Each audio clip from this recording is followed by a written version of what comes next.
আসসালামু আলাইকুম। এই শাকটা সবাই চিনেন। এই শাকটা হচ্ছে হেঁচি শাক। আজকে হেঁচি শাক রান্না করব।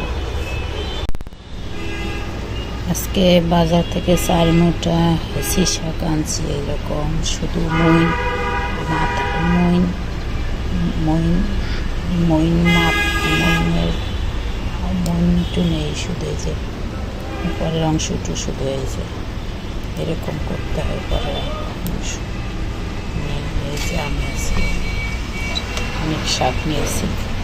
এই শাকটা সবার খুব পছন্দ, তাই 4 মুঠা নিয়েছি। এরকম 3-4 বার পরিষ্কার করে নেবেন, ভালো করে পানি দিয়া পরিষ্কার করে নেবেন। এরকম 3-4 বার পরিষ্কার করে নেবেন, ভালো করে পানি দিয়া পরিষ্কার করে নেবেন। এরকম 3-4 বার পরিষ্কার করে নেবেন, ভালো করে পানি দিয়া পরিষ্কার করে নেবেন।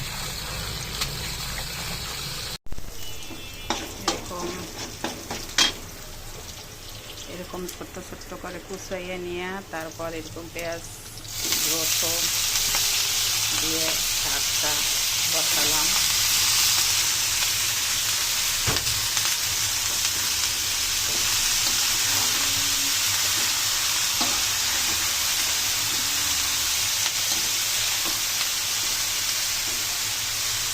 কচুর মুখি পাতালাম, চাকরি মাছ। শাক ভাজি রেডি হইয়া গেল। আজকে রান্না করছি শাক ভাজি করছি, কাচকি মাছ আলু দিয়া চচ্চড়ি, তারপরে কচুর মুখি।